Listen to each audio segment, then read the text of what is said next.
अस्सलाम वालेकुम जी, welcome back to my another video. मैं हूं आशिम, आप देख रहे हैं गेमिंग सॉल्यूशंस। इस चैनल पर बात की जाती है पीसीबल लिंक्स और पीसीबल लिंक्स से रिलेटेड कंटेंट के बारे में। ये एक बिल्ड है 250K के अराउंड की बिल्ड है। इसके अंदर पूरा पीसी बिल्ड है विदाउट मॉनिटर, कीबोर्ड माउस भी इंक्लूड है।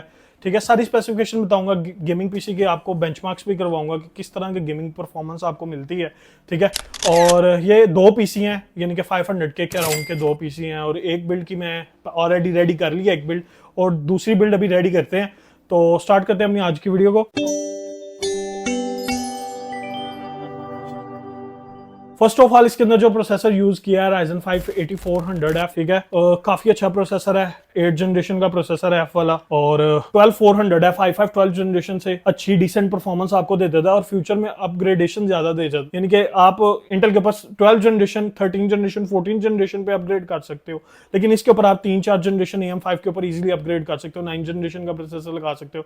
और जो अपकमिंग लेटेस्ट जनरेशन है Ryzen की, वो भी आप इस मदरबोर्ड के ऊपर और AM5 सॉकेट के ऊपर इजीली अपग्रेड कर सकते हो। इस प्रोसेसर की जो कॉस्ट है वो पड़ी है 30,500। उसके अलावा जो इसके अंदर मदरबोर्ड यूज किया वो आता है MSI की तरफ से Pro A620 M.2 RAM slot का मदरबोर्ड है। DDR5 रैम सपोर्ट करता है, 6400 मेगाहर्ट्ज तक रैम स्पीड। इसके ऊपर आप 6000 मेगाहर्ट्ज तक आप इजीली इसके ऊपर रैम चला सकते हो। ठीक है, और इस मदरबोर्ड की जो कॉस्ट पड़ी है वो तकरीबन पड़ी है ऑलमोस्ट 29,500। उसके अलावा इसके अंदर जो रैम की स्टिक्स यूज की हैं वो आती हैं 32GB XPG की तरफ से आने वाली लेंसर ब्लेड 6000 मेगाहर्ट्ज CL36। ठीक है, और 6000 मेगाहर्ट्ज की रैम है। इसकी कॉस्ट पड़ी है 35,500। 16 मल्टीप्लाई 2 32GB रैम है। ठीक है, और 2 साल वारंटी के साथ आती है ये वाला मदरबोर्ड भी, ये वाली रैम भी, और प्रोसेसर की 10 मंथ वारंटी है। Data Legend 710 1TB की NVMe यूज किया। आप लोग इसके अंदर 1TB की जगह 256GB NVMe करो तो आपकी बिल्ड की कॉस्ट और नीचे आ जाएगी। ठीक है, लेकिन इसके अंदर 1TB की NVMe यूज किया, 1TB की हार्ड ड्राइव यूज की है। ठीक है, इसकी प्राइस जो है 17,500 है, लेकिन प्राइसेस हाई हो गई हैं, लेकिन नेक्स्ट स्टॉक जो है वो मिलेगा 18,000 का। ठीक है, उसके अलावा इसके अंदर जो पावर सप्लाई यूज किया, पावर सप्लाई आती है XPG की तरफ से। XPG ने अपनी न्यू लॉन्च किए हैं, न्यू मॉडल्स लॉन्च किए हैं पावर सप्लाई के अंदर।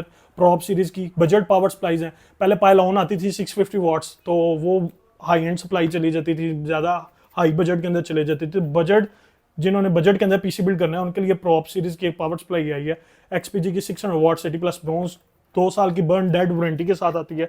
इसकी कॉस्ट पड़ी है 13,500।